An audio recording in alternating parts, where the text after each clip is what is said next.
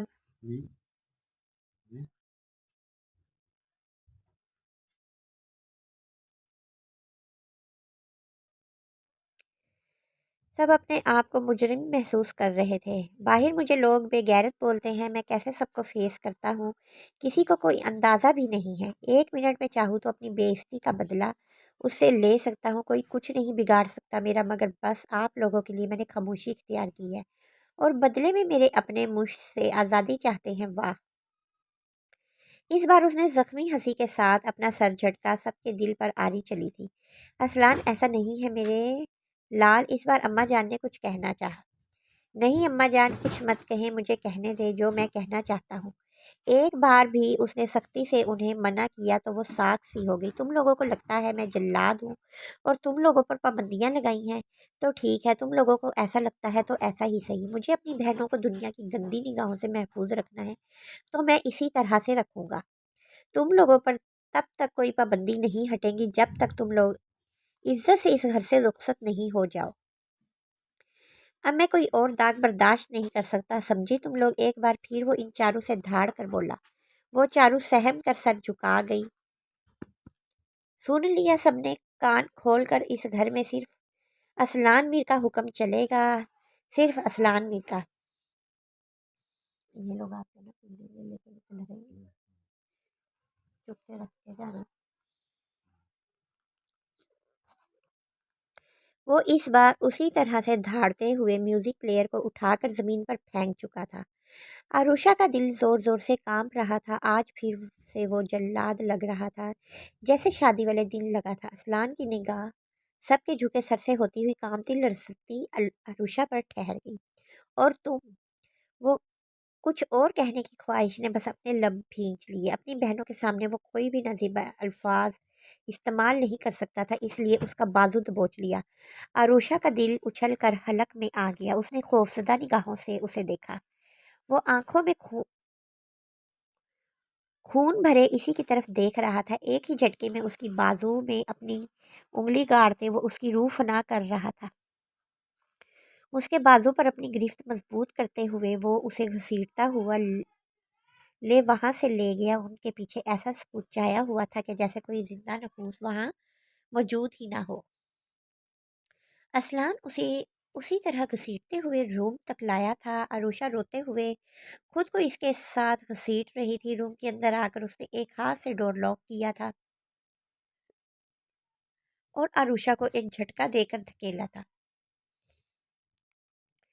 وہ بری طرح سے لڑکھڑا کر اوندھے منہ فرش پر گری تھی۔ خوف اتنا زیادہ تھا کہ وہ گرنے پر لگنے والی چوٹ کا احساس بھول کر سیدھی ہو کر اصلان کی طرف دیکھنے لگی، جس کے چہرے پر رحم جیسے کوئی تاثر نہیں تھا۔ آج تمہیں میں اس قابل ہی نہیں چھوڑوں گا کہ تم مجھے چھوڑ کر جا سکو۔ اس کے ذہن میں ان دو مزدوروں کی بات گونجی تو اس نے کہہ کر آروشا کا خون خشک کیا تھا۔ اس کے ساتھ ہی گائز ہم آج کی ایپیسوڈ کا دی اینڈ کرتے ہیں۔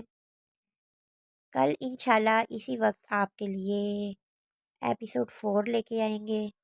اگر میرا یہ ناول آپ کو پسند آ رہا ہو تو پلیز میرے چینل کو لازمی سبسکرائب کیجیے گا، دوستوں کے ساتھ شیئر کیجیے گا اینڈ ویڈیو کو لائک ضرور کیجیے گا۔ دعاؤں میں یاد رکھیے گا۔ اللہ حافظ۔